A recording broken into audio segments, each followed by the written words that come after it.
আসসালামু আলাইকুম প্রিয় শিক্ষার্থীবৃন্দ, আলফা পাই চ্যানেলের পক্ষ থেকে জানাই শুভেচ্ছা ও অভিনন্দন।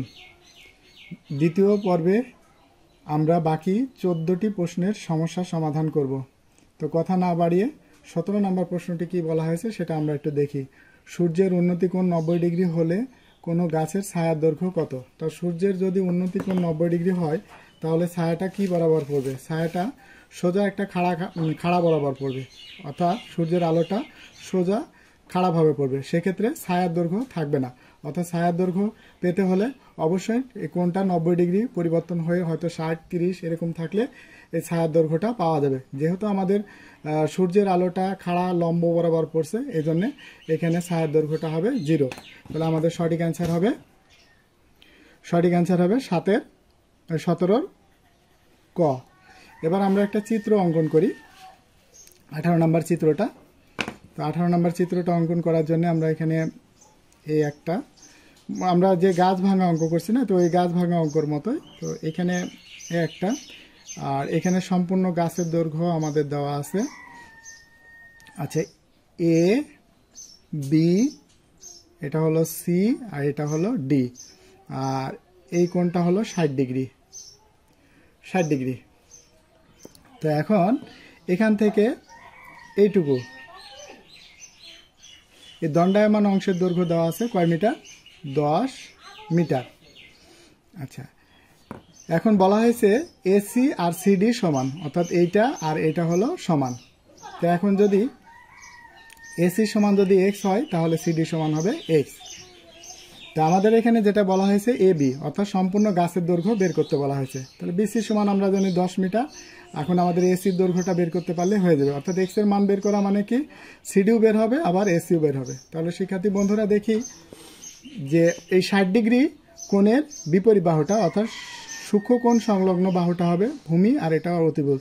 অথবা যদি আমরা এইভাবে পড়ি, 60 ডিগ্রি কোণে বিপরীত বাহুটা হলো লম্ব।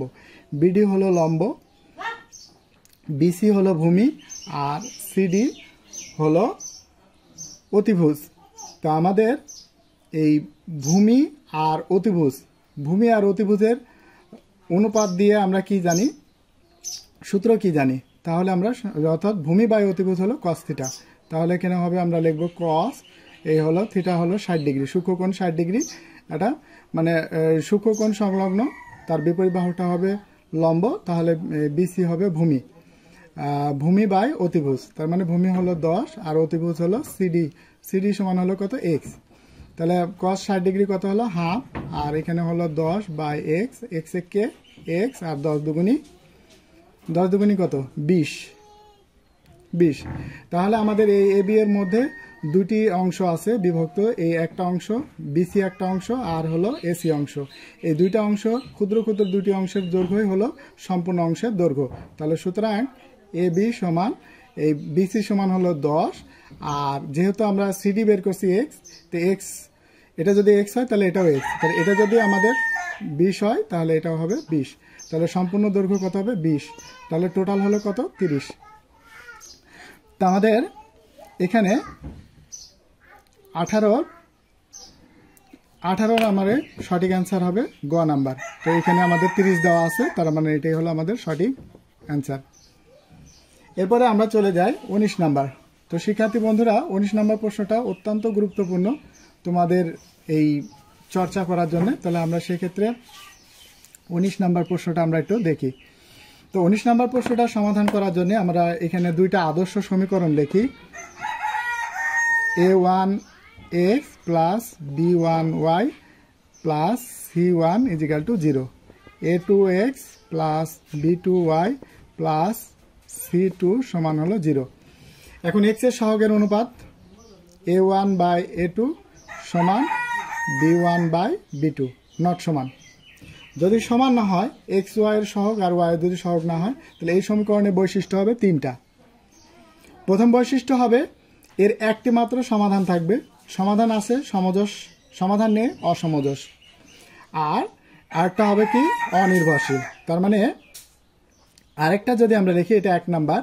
দ্বিতীয় নাম্বার যদি হয় a1 a2, আচ্ছা ওয়াই এর সহগের অনুপাত b1 b2 C1 C2।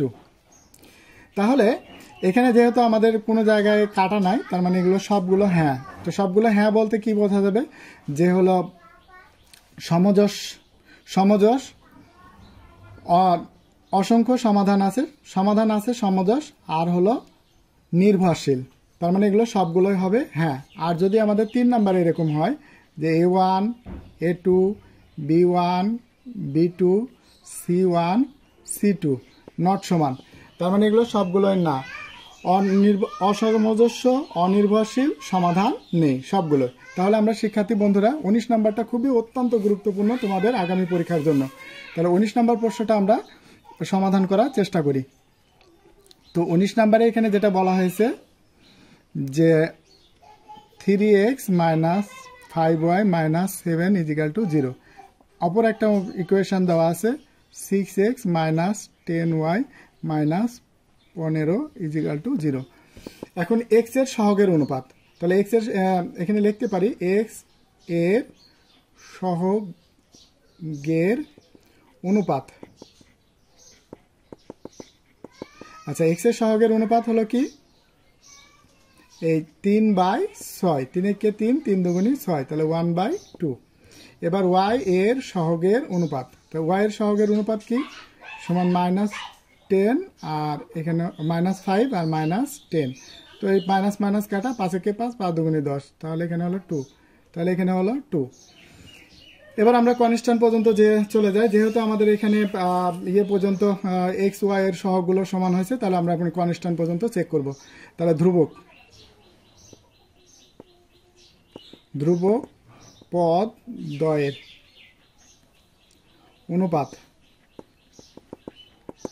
অনুপাত এখানে হলো কি -7 আর -15, মাইনাস মাইনাস কাটা 7/15, তাহলে কি দাঁড়ালো xy 1/2 আর এখানে হলো 7/15। এটাকে লঘিষ্ঠ আকারে প্রকাশ করা যায় না, তাহলে নট সমান। যদি আমাদের কনস্ট্যান্ট যদি সমান না হয়, তো আমরা এখানে লিখছি যদি আমাদের এখানে কনস্ট্যান্ট যদি সমান না হয়, তাহলে সেক্ষেত্রে আমাদের যা হবে সবগুলোই না।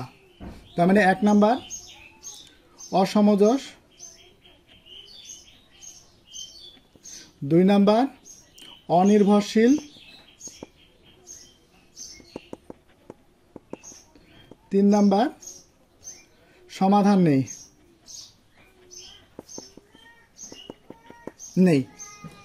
তাহলে আমাদের এই প্রশ্নটা কিন্তু অত্যন্ত গুরুত্বপূর্ণ, মাঝে অনেকগুলো বোর্ডে আমাদের এই প্রশ্নগুলো দেয়। তাহলে এইটা যদি ভালো করে সমাধান করি, ইনশাআল্লাহ বোর্ডে একটা ভালো প্রশ্ন আমরা পাবো।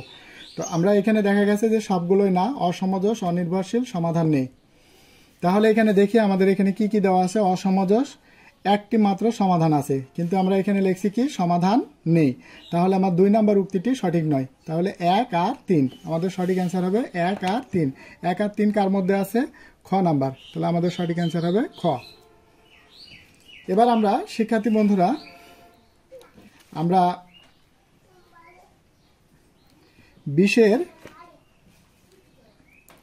20 নাম্বার প্রশ্নের সমাধান করব। তো 20 নাম্বার প্রশ্নে এখানে দুটি ইকুয়েশন দেওয়া আছে। তো ইকুয়েশন দুটো কি আমরা একটু লিখি।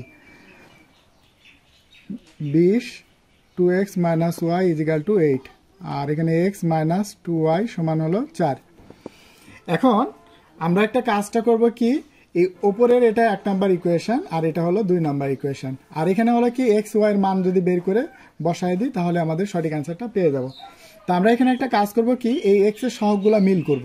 তো x এর সহগ মিল করার জন্য আমার এই x এর সহগ কোনো কিছু নাই, মানে এখানে 1 আছে, এই 1 দিয়ে উপরের সমীকরণকে গুণ করব, আর উপরের 2 দিয়ে আমরা নিচের সমীকরণকে গুণ করব।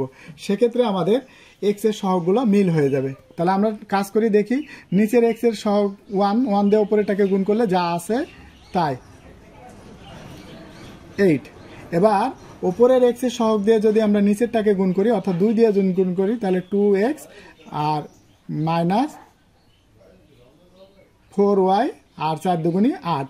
তাহলে দেখো শিক্ষার্থী বন্ধুরা যে x এর সহগগুলা মিল হয়ে গেছে। আমি কিন্তু চাইছিলাম x এর সহগ মিল করা। তাহলে আমাদের যদি এরকম সমাধান থাকে, যে সমাধানই থাকুক, যদি আমরা x এর উপরের সমীকরণ দিয়ে যদি নিচের সমীকরণ উপরের সমীকরণের x এর সহগ দিয়ে যদি নিচের সমীকরণকে, নিচের x এর সহগ সঙ্গে যদি উপরের সমীকরণকে গুণ করি, তাহলে সেক্ষেত্রে সহগগুলো একই রকম হয়ে যাবে।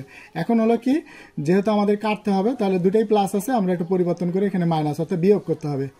তাহলে মাইনাসটা তোমরা জানো যে সাইন পরিবর্তন করতে হলে পরে প্লাস থাকলে মাইনাস, মাইনাস থাকলে প্লাস, আর প্লাস থাকলে মাইনাস। তাহলে এখানে প্লাস মাইনাসে কাটা, এখানে হলো +8 আর -8 আর +8 কাটা। তাহলে এখানে কত থাকলো, প্লাস হলো 4y আর এখানে হলো -y। এখন 4টা +y থেকে যদি একটা মাইনাস বাদ দিই, তাহলে 3টা +y থাকবে ইজিক্যাল টু হলো 0। এখন y মুক্ত করতে হবে, তাহলে y 3 এখানে গুণে আছে, ওই পাশে গেলে ভাগে, 0/3, তাহলে ইজিক্যাল টু হলো 0। এখন এই y এর মান যে কোনো একটা সমীকরণে যদি বসাই, তাহলে কিন্তু আমরা x এর মান পেয়ে যাব। তার মানে আমরা 1 নম্বর সমীকরণে বসাই tx মাইনাস y এর মান আমরা কত জানি, 0। তাহলে y বাদ দিয়ে এখানে কত লিখবো, 0 সমান হলো 8 2x। এখন এই 0টা যদি ওই পাশে নিয়ে যায়, তাহলে 0 + 8, তো এখানে 8ই হবে 8। তাহলে x ফ্রি করা লাগবে, তো x এর আগে 2 আছে, 2টা আমরা পক্ষান্তর করে ওই পাশে নিয়ে যাবো। তাহলে এই পাশে বাম পাশে x মুক্ত হয়ে গেছে, তাহলে 8/2, 4 দুগুণী 8, সুতরাং x সমান হলো 4। যেহেতু আমরা x এবং y এর মান পেয়ে গেছি, সুতরাং আমরা x y এর মান আমরা নির্ণয় করব। তাহলে xy সমান x এর মান হলো 4, y এর মান হলো 0। তাহলে কত হলো, 0 গুণ 0। তাহলে আমাদের এখানে 20-এর ঘ নাম্বার অ্যান্সার, সঠিক অ্যান্সার হবে ঘ। এরপরে শিক্ষার্থী বন্ধুরা, এরপর আমরা 20-এর একটা আয়ত দৈর্ঘ্য প্রস্থ অপেক্ষা 3 মিটার বেশি হলে পরিসীমা 30 হলে আয়তক্ষেত্রের প্রস্থ কত মিটার নির্ণয় করো। তাহলে এখানে বুঝতে হবে যে কোনটা বড় বলা হয়েছে। যেখানে বলা হয়েছে প্রস্থ অপেক্ষা 3 মিটার বেশি হলো দৈর্ঘ্য, তাহলে যদি আমরা প্রস্থ ধরে নিই, প্রস্থের সাথে যদি 3 যোগ করি, তাহলে আমরা দৈর্ঘ্য পাবো। তো আমরা এখানে লিখি, ধরি প্রস্থ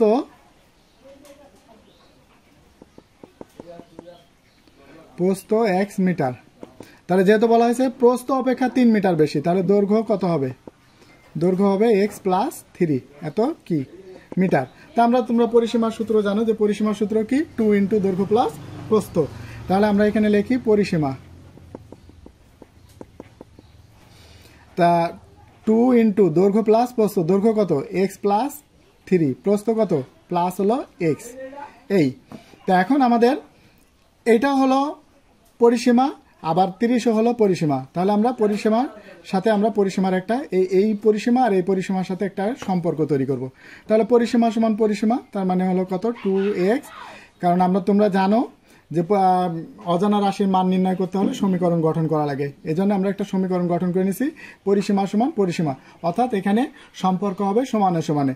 যদি এখানে পরিসীমা দেওয়া থাকে, তাহলে আমাদের আরেকটা পরিসীমার সাথে সম্পর্ক তৈরি করতে হবে। যদি এখানে ক্ষেত্রফল দেওয়া থাকে, তাহলে আরেকটা ক্ষেত্রফলের সাথে সম্পর্ক তৈরি করতে হবে। তোমরা জানো যে সাধারণত একটা সম্পর্ক তৈরি করার সময় একটা সূত্র থেকে আসে, আর একটা হলো প্রশ্ন থেকে, এই দুটো নিয়ে আমাদের সম্পর্ক তৈরি করতে হয়। তাহলে এখানে হলো +3 + x সমান এই যে হলো 30। তাহলে এটা হলো পরিসীমা, আর এটা হলো 30 হলো পরিসীমা। এই 30 আসছে প্রশ্ন থেকে, আর এই 30টা আসছে ওটা, এই পরিসীমাটা আসছে সূত্র থেকে। তাহলে আমরা একটা সম্পর্ক তৈরি হয়ে গেল। এখন আমরা যেটা কাজ করব, 2 × x আর x যোগ করলে 2x + 3 = 30। এখন 2 গুণে আছে, ওই পাশে গেলে ভাগে যাইব, তাই 2x + 3 সমান হলো 30/2, তাহলে 15 দুগুণী 30। তাহলে এখন আমাদের এখানে হবে কি, 2x + 3, তাহলে এখানে হবে 15, 2x, আর এর প্লাস আছে, ওই পাশে গেলে মাইনাস, তো 15 থেকে যদি -3 বাদ দিই, তাহলে এখানে থাকবে হলো 12, x সমান হলো আচ্ছা 12, 2 গুণে আছে, ভাগে যাইব, তাহলে 6 দুগুণী 12, তার কথা হলো 6, x এর মান পেলাম 6। তাহলে আমরা আয়তক্ষেত্রটির প্রস্থ কত মিটার, তাহলে যেহেতু আমরা আয়তক্ষেত্রের প্রস্থটা x ধরে নিছি, তাহলে x এর মান আমরা পেয়েছি কত, 6। তাহলে সুতরাং এটার প্রস্থ, আয়তক্ষেত্রের প্রস্থ নির্ণয় হবে 6। শিক্ষার্থী বন্ধুরা এ প্রসঙ্গে আরো একটা কথা বলে নিই, যদি আমাদের দৈর্ঘ্য বের করতে বলতো তাহলে এই এক্স এর মানটা আমরা এখানে বসায় দিতাম, তাহলে 6 আর 3 9, দৈর্ঘ্য হতো 9। ঠিক আছে, তাহলে আমরা 21 নম্বর প্রশ্নের সমস্যার সমাধান হলো। এবার আমরা দেখি 22 নম্বর প্রশ্নটি কি বলা হয়েছে। তো 22 নম্বর প্রশ্নটি আসছে বৃত্ত থেকে। তো তোমরা জানো যে দুইটা একটা বৃত্ত থেকে প্রশ্ন আসে। তো আমরা এই চিত্রটা একটু অঙ্কন করে আমরা এই অঙ্কনের মাধ্যমে এই প্রশ্নটা একটু সমস্যার সমাধানটা করব। আচ্ছা, তো এখানে আমাদের একটা চিত্র বৃত্ত দেওয়া আছে আর বৃত্তের একটা বহিস্থ বিন্দু পি দেওয়া আছে। তো দুইটা স্পর্শক, এ একটা স্পর্শক আর এ একটা বৃত্তের স্পর্শক। এবার এটা হলো সেন্টার থেকে এই পর্যন্ত আর এই পর্যন্ত। তাহলে এটা হলো পি, এটা হলো এ, আর এটা হলো বি, আর এ একটা সংযোগ ওপি যোগ করে দেওয়া আছে। এখন আমরা একটু জানি যে স্পর্শক আর স্পর্শ বিন্দুগামী, যে স্পর্শ বিন্দুগামী ব্যাসার্ধের উপর লম্ব, তার মানে এই কোণটা হবে 90 ডিগ্রি। তাহলে কি দাঁড়ালো, যে কোনো ত্রিভুজে যদি একটা কোণ 90 ডিগ্রি হয় তাহলে সেই কোণটা হবে সমকোণী ত্রিভুজ। তার মানে এখানে এ ও পি এটা একটা সমকোণী ত্রিভুজ, অনুরূপভাবে এটাও 90 ডিগ্রি, তাহলে এ পি ও বি এটাও একটি সমকোণী ত্রিভুজ। আচ্ছা, সমকোণী ত্রিভুজের ও এ, তারা আমরা কি জানি যে কেন্দ্র থেকে পরিধি পর্যন্ত দূরত্বটাকে আমরা বলি ব্যাসার্ধ। তাহলে ও এ দেওয়া আছে, তার মানে এখানে বৃত্তের ব্যাসার্ধ 5 দেওয়া আছে। আর কি বলা হয়েছে, ওপি 13 সেন্টিমিটার। তাহলে ওপি যদি এই যে এখান থেকে এটি হলো ওপি, তাহলে ওই ওপির দৈর্ঘ্য কত দেওয়া আছে, 13 সেন্টিমিটার। এখন আমাদের বলা হয়েছে পি এর দৈর্ঘ্য, অর্থাৎ পি এ স্পর্শকের দৈর্ঘ্য, আমাদের এই দৈর্ঘ্যটা নির্ণয় করতে হবে। শিক্ষার্থী বন্ধুরা তোমরা এই তিনটা মনে রাখবে, তাহলে অনেক তোমাদের নৈর্ব্যক্তিক সলভ করা সহজ হবে। 1 নাম্বার হলো কি, যদি আমাদের 3, 4 এবং 5 এটা যদি দেওয়া থাকে, তো মনে করো যে কোনো ত্রিভুজে এই দুটা বাহু দেওয়া আছে, নিঃসন্দেহে আমরা বলতে পারবো অপর বাহুটা হলো 5। আবার যদি মনে করো যে এই হলো 4 আর 5 দেওয়া আছে, তো অপর বাহুটা 3। এটা আমরা তাহলে সমকোণী ত্রিভুজে যদি বাহুর দৈর্ঘ্যগুলো 3, 4, 5 থাকে, তাহলে এটা দিয়ে একটা সমকোণী ত্রিভুজ গঠন করা যায়। আর একটা হলো কি 6, 8, 10 এটা দিয়েও একটা সমকোণী ত্রিভুজ তৈরি করা যায়। আর আরেকটা, এই তিনটা মনে রাখলেই হবে। আরেকটা হলো কি 5, 12 আর 13। কেন এই বাহুগুলোর দৈর্ঘ্য দিয়ে আমরা সমকোণী ত্রিভুজ বলছি, কারণ হলো দুইটি বাহুর বর্গের সমষ্টি যদি তৃতীয় বাহুর সমান হয়ে যায়, তাহলে দেখো দুইটি বাহু বর্গ, তার মানে 3 3 9 আর 4 4 16, 16 আর 9 যোগ করলে 25, এবং তৃতীয় বাহুর বর্গ করলেও হবে 5 5 25। তাহলে এগুলো হলো সমকোণী ত্রিভুজের বাহুর দৈর্ঘ্য। এখন আমরা একটু লক্ষ্য রাখি, এখানে দেওয়া আছে 5, এখানে দেওয়া আছে 5, আর এখানে দেওয়া আছে 13। তাহলে 5 আর 13 দেখি আমরা, 5 আর 13, তাহলে অপর বাহুটা কোনটা হবে, এপি হলো 12। আমরা এইভাবে বের করতে পারি। অথবা যদি আমরা এখন যদি পিথাগোরাসের উপপাদ্য দিয়ে ব্যবহার করতে চাই, তো সেক্ষেত্রে যেহেতু তোমরা নৈর্ব্যক্তিক দেখাচ্ছো, নৈর্ব্যক্তিকের উত্তর করতেছো, সেক্ষেত্রে তোমাদের সময় আরও বেশি লাগতে পারে। তো এজন্য আমরা একটা কাজ করব কি, যে আমরা এই তিনটা যদি মনে রাখি, আমরা অনেক ত্রিকোণমিতি বা সমকোণী ত্রিভুজের বাহুর দৈর্ঘ্যগুলো আমরা সহজেই সমাধান করতে পারবো। তাহলে আমরা দেখি, এখানে আছে 13, এখানে আছে 5, তাহলে অপরটা কোনটা, 13 আর 5 বাদ দিই, তাহলে 12, তাহলে অপর বাহুর দৈর্ঘ্য হলো 12। আচ্ছা, এখন যদি আমরা একটু ম্যানুয়ালি বের করতে চাই, তাহলে সেক্ষেত্রে হবে কি এপি, আচ্ছা এই যে এপিটা হলো কি, এখন একটা কথা হলো কি, অতিভুজ ছাড়া অপর দিয়ে যেই বাহুটা বের করি দুটি বাহুর বর্গের অন্তর হবে। তার মানে যদি আমরা স্কোয়ারটা ওই পাশে নিয়ে গেলে রুট হবে, দুটি বাহুর বর্গের অন্তর। বড় কোনটা 13 বড়, 13 উপরে স্কোয়ার মাইনাস ছোট কোনটা 5, 5-এর উপর স্কোয়ার, তাহলে কত হলো 13 13 169 মাইনাস 25, তাহলে 25 বাদ দিলে কত থাকে 144, তো 12 12 144। তাহলে শিক্ষার্থী বন্ধুরা আমরা কিন্তু আমাদের এই যে কার দৈর্ঘ্য, এপি এর দৈর্ঘ্য কিন্তু আমরা নির্ণয় করতে সক্ষম হয়েছি। অর্থাৎ এপি এর দৈর্ঘ্যটা হলো কত, এপি এর দৈর্ঘ্য 12। তাহলে আমাদের সঠিক অ্যান্সার হবে 12।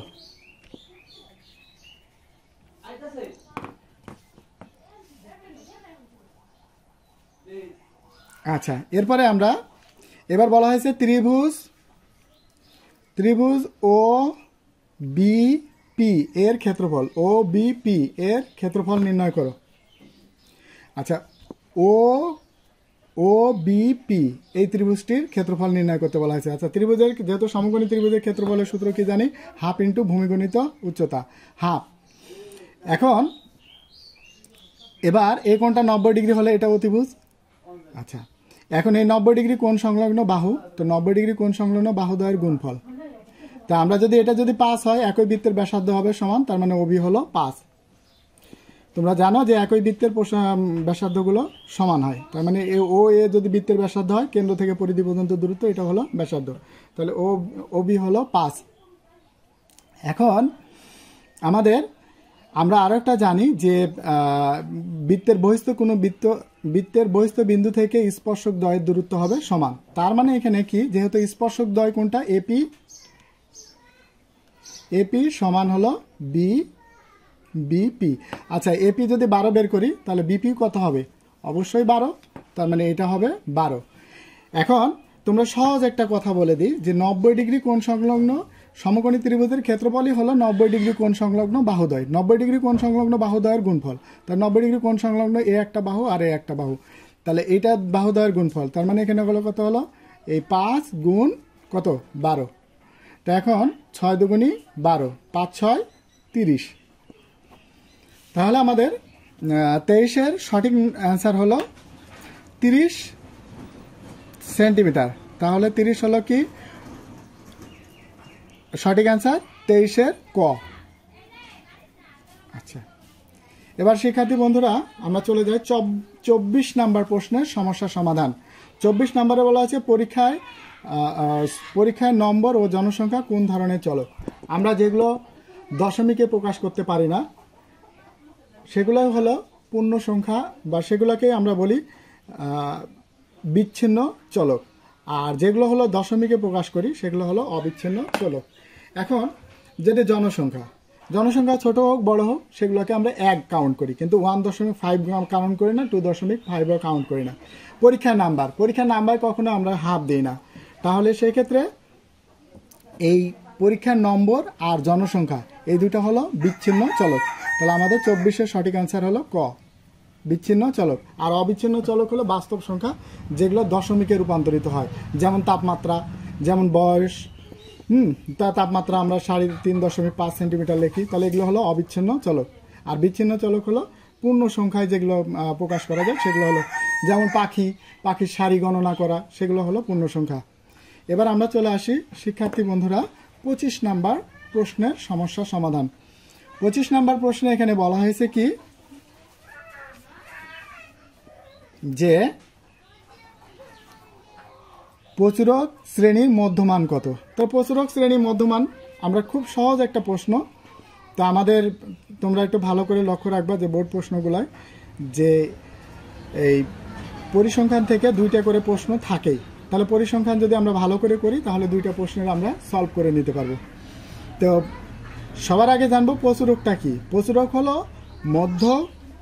হলো সর্বাধিক গণসংখ্যা যে শ্রেণীতে অবস্থিত হবে, সেটাই হলো প্রচুরক শ্রেণী। তো সর্বাধিক গণসংখ্যা কত? 12 আছে কোথায়? এই যে 51 থেকে 60, তাহলে এটাই হলো প্রচুরক শ্রেণী। 12টাই হলো কি প্রচুরক, 12টা সর্বাধিক গণসংখ্যা 12 আছে, তার মানে প্রচুরক শ্রেণী হলো 51 থেকে 60।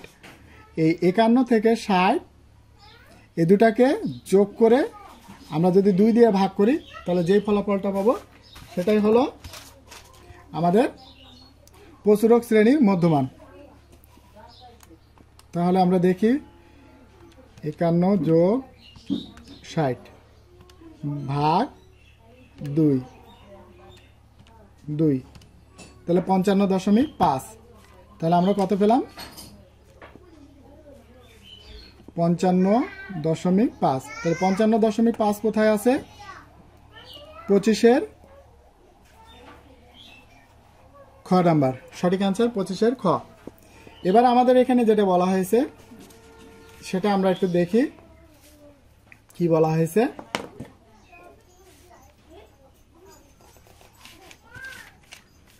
আচ্ছা, এখন এখানে মোট গণসংখ্যা কত? মোট গণসংখ্যা 5, 13, 13 আর হলো 12, 13 আর 12 25, 25 আর হলো 15, 25 আর 15 কত 40। তাহলে মোট গণসংখ্যা কত হলো? n সমান হলো 40। সুতরাং n/2 তাহলে কত হবে? 40-এর অর্ধেক, তা কত 20। তাহলে n/2 সমান হলো 20। এটা কিন্তু আমাদের সঠিক। এখন আমাদের বলা হয়েছে FM। তো FM হলো কি?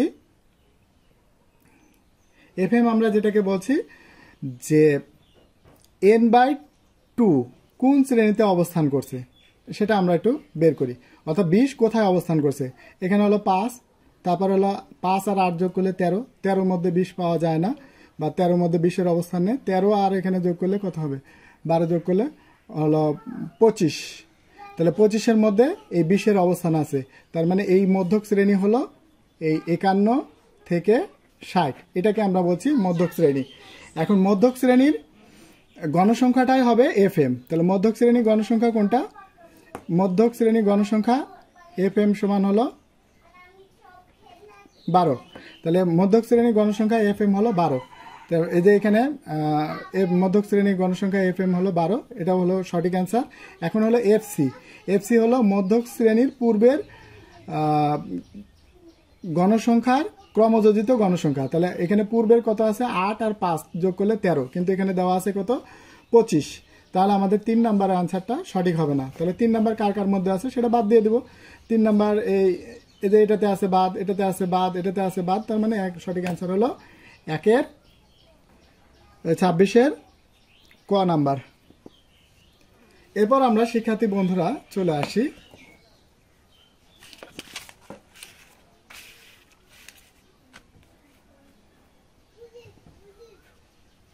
এবার আমরা 27 নম্বর প্রশ্নে চলে আসি। 27 নম্বর প্রশ্নে এখানে দুইটা আমরা অক্ষ আঁকি, এক্স অক্ষ আর হলো ওয়াই অক্ষ। এখন এটা হলো অল পজিটিভ আর এটা হলো অল নেগেটিভ। আর এখানে আমরা এখানে হলো মাইনাস, এখানে হলো প্লাস। এটা একটু মনে রাখতে হবে। তার যদি মনে না রাখতে চাও তাহলে ওয়াই অক্ষের বাম দিকে হবে মাইনাস আর হলো প্লাস। এখন এটাকে যদি উল্টায় দিই তাহলে আমরা কিন্তু এটা পেয়ে যাব। তো প্লাস মাইনাস, অর্থাৎ প্রথমে এটা মনে রাখবো যে মাইনাস প্লাস, পরেরটা উল্টায় দিলে প্লাস মাইনাস। আর এটা হলো অল পজিটিভ, এটা হলো অল নেগেটিভ।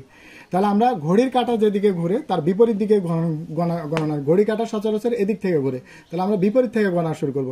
তার মানে এটা হলো প্রথম, এটা হলো দ্বিতীয়, এটা হলো তৃতীয়, আর এটা হলো চতুর্থ। এখন আমাদের এখানে বলা হয়েছে কি এক্স অক্ষ হতে 3 একক দূরে। তাহলে এক্স অক্ষ হতে যদি আমরা, এটা হলো এক্স, এটা হলো এক্স ড্যাশ, এটা হলো ওয়াই, আর এটা হলো ওয়াই ড্যাশ। আমাদের কি বলা হয়েছে? এক্স অক্ষ হতে। কোন অক্ষ হতে বলা হয়েছে? এক্স অক্ষ হতে। তাহলে এক্স অক্ষ হতে হলো 3 একক দূরে, এই যে এই 3 একক দূরে। তো 3 একক দূরে হলে পারে এটা হবে কত? এদিকে হবে 3। এবার পরেরটা বলা হয়েছে কি ওয়াই অক্ষ হতে 4 একক দূরে। তাহলে ওয়াই অক্ষ হতে এই হলো 4 একক দূরে। তাহলে এটা এখানে হবে না, যেহেতু আমাদের তৃতীয় চতুর্ভাগে বলা হয়েছে। তো তৃতীয় চতুর্ভাগ হলো অল নেগেটিভ। তো অল নেগেটিভ হলে এখন এখানে যেটা হলো কি এক্স অক্ষ হতে, তাহলে এক্স অক্ষ হতে যদি হয় তাহলে সেটা হবে এক্স অক্ষ হতে বলে, তাহলে এই 3 হবে ওয়াই এর মান। আর এখানে যেহেতু আমাদের ওয়াই অক্ষ হতে বলা হয়েছে, তাহলে ওয়াই অক্ষ হতে হলে ওয়াই অক্ষ হতে পারে এক্স এর মান হবে কত? 4। তাহলে আমরা যদি এটাকে লিখি, ক্রমজোড়া আকারে লিখি, তাহলে এখানে হবে কত? আগে হবে 4 আর পরে হবে 3। যেহেতু এখানে হলো চতুর্ভাগে অল নেগেটিভ, তার মানে এটাও মাইনাস, এটাও হলো মাইনাস। সহজ কথা মনে রাখবো বন্ধুরা, যদি এক্স অক্ষ হতে দূরত্ব বোঝালে পারে এই সেটাকে আমরা, অর্থাৎ এক্স অক্ষ হতে হলে পারে প্রথমটাকে ধরবো ওয়াই, আর যদি ওয়াই অক্ষ হতে বলে তাহলে পরে এক্স এর মান, পরেরটা হবে এক্স এর মান। তাহলে এক্স এর মান 4। তাহলে এভাবে আমরা এখানে হলো কি -4 - 3 এটা কোনোটার মধ্যে নাই, তো এখানে সঠিক অ্যান্সার এখানে করে দিছে, তাহলে আমরাও কিন্তু সঠিক অ্যান্সারটা বের করছি। এরপরে আমরা চলে যাই 28 নাম্বার। শিক্ষার্থী বন্ধুরা 28 নাম্বারটা আমরা লক্ষ্য রাখি। তাহলে আমাদের দেখো বোর্ড প্রশ্নগুলো পর্যালোচনা করলে কি হয়, এখানে আমাদের ত্রিকোণমিতি থেকে কয়টা অঙ্ক দিছে আমরা একটু দেখি। 1 2 3, তারপরে এখানে হলো 4টা অঙ্ক ত্রিকোণমিতি থেকে দিছে। তাহলে আমরা ত্রিকোণমিতিগুলো খুব গুরুত্ব সহকারে করব। আমাদের 3-4টা প্রশ্ন অবশ্যই ত্রিকোণমিতি থেকে পাবো। তো এখন চলে যাই আমরা 28 নাম্বার প্রশ্নে। তো 28 নাম্বার এখানে বলা হয়েছে কি, সাইন থিটা সমান √3/2। সাইন কত ডিগ্রির মান √3/2? সাইন থিটা, সাইন হলো 60 ডিগ্রি, উভয় পক্ষে থিটা থিটা ওঠা, তাহলে চলে কত হলো 60 ডিগ্রি। এখন আমাদের কট থিটার মান বের করতে বলা হয়েছে, কট থিটা। তাহলে এখানে কি কট, যেহেতু থিটার ভ্যালু জানি, তো থিটার পরিবর্তে আমরা লিখবো কত 60। তো কট 60 ডিগ্রি কত 1/√3। আমরা ওই যে টেবিল আছে, এই যে টেবিল সাইন কস টেন অনুপাতের, সে আমরা ওই ত্রিকোণমিতিক অনুপাত থেকে আমরা এটা করে নেব। তাহলে এখানেও 28-এর ঘ নাম্বার অ্যান্সার, সঠিক অ্যান্সার হলো ঘ। এবার শিক্ষার্থী বন্ধুরা যেহেতু ভিডিওর দৈর্ঘ্যটা অনেক বড় হয়ে যাচ্ছে, তো এই জন্য আমরা একটু তাড়াতাড়ি 29 নাম্বারটা শেষ করব। তো 29 নাম্বারটা এখানে যেটা বলা হয়েছে যে এখানে একটু দেখি, +1 -1 +1 -1 তারপর প্লাস ডট ডট চলতে থাকলো।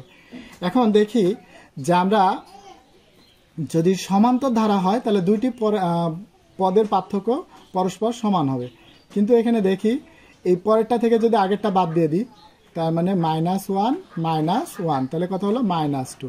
এবার এখান থেকে যদি এই পরেরটা বাদ দিয়ে দেওয়া হয়, অর্থাৎ দুইটা পদ চেক করলেই হবে, দুইটা পদ যদি একই রকম হয় তাহলে আমরা বুঝে নিতে পারবো।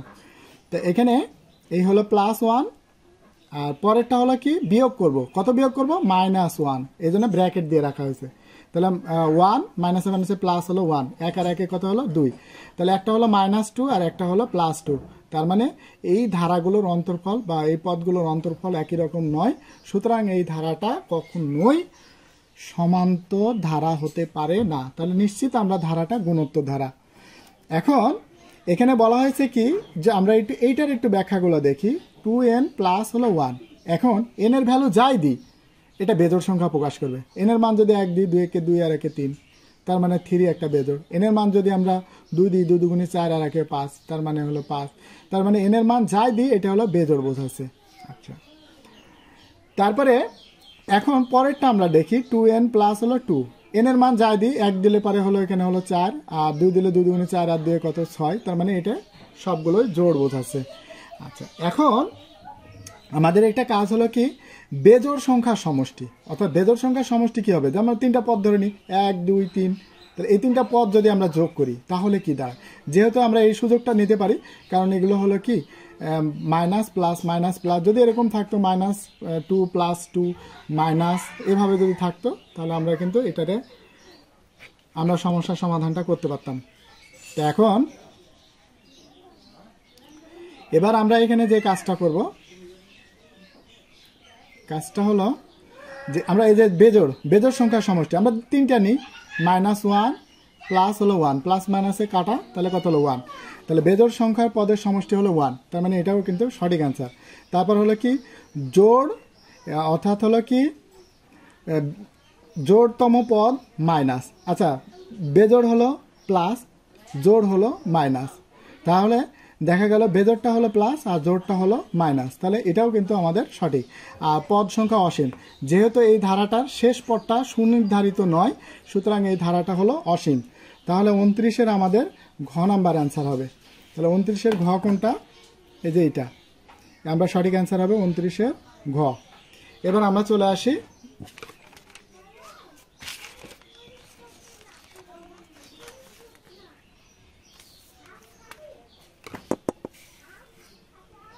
তিরিশ নাম্বার সমস্যার সমাধান। তো 30 নাম্বার একটা সমীকরণ দেওয়া আছে, x² 5x² প্লাস হলো 1 = 0। এখন আমাদের এখানে মান নির্ণয় করতে বলা হয়েছে x প্লাস 1/x, তো এই হলো a প্লাস b এর মানটা বের করতে বলা হয়েছে। তাহলে আমরা একটা কাজ করবো কি, স্কোয়ারটা ওই পাশে নিয়ে যাই, এই সব সরি, এখানে ভুল ওঠানো হয়েছে, এখানে এক্স পাওয়ার 4 হবে। সবচেয়ে কম পাওয়ারটা ওই পাশে পক্ষান্তর করে নিয়ে যাব। এক্স পাওয়ার 4 প্লাস হলো 1, এখানে হলো 5 এক্স স্কোয়ার, এটা গুণে আছে, এই পাশে হলে ভাগে। X power 4 plus 1 by x square সমান হলো 5। এখন যদি আলাদা করি, এক্স পাওয়ার 4 ভাগ x square plus 1 by x square সমান হলো 5। এখন 4টা থেকে 2টা গেলে থাকে কটা? 2টা প্লাস 1 বাই এক্স স্কোয়ার সমান হলো 5। এবার এ স্কোয়ার প্লাস বি স্কোয়ারের অনুসিদ্ধান্ত কী হবে? A plus B whole square minus 2a B is equal to 5। যেহেতু আমাদের এখানে এ প্লাস বি এর মান বের করতে বলা হয়েছে, তাহলে এখানে এ প্লাস বি হোল স্কোয়ার, যদি এখানে মাইনাস থাকতো তাহলে আমরা এ মাইনাস বি হোল স্কোয়ার লিখতাম। তাহলে এ প্লাস বি হোল স্কোয়ার, এটা উপর নিচে কাটা, তাহলে -2 ওই পাশে গেলে +7, স্কোয়ারটা ওই পাশে গেলে কি হবে? Root x plus 1 by x সমান হলো √7। তাহলে আমাদের এখানে √7 কোনটা আছে? গ। তাহলে 30-এর কারেক্ট অ্যান্সার হলো গ। শিক্ষার্থী বন্ধুরা, আমরা পরীক্ষায় ভালো রেজাল্ট করতে হলে পরে বোর্ড প্রশ্নগুলোর সমস্যার সমাধানগুলোকে গুরুত্ব দিতে হবে, কারণ এগুলো সমস্যার সমাধান করলে আমরা বোর্ড পরীক্ষায় খুব সহজেই A+ আর্ন করতে পারি। তো আমাদের আলফা পাই চ্যানেলের পক্ষে থেকে জানাই শুভেচ্ছা এবং অভিনন্দন। ভিডিওটা বেশি বেশি করে বন্ধুদের মাঝে শেয়ার করে দেবে।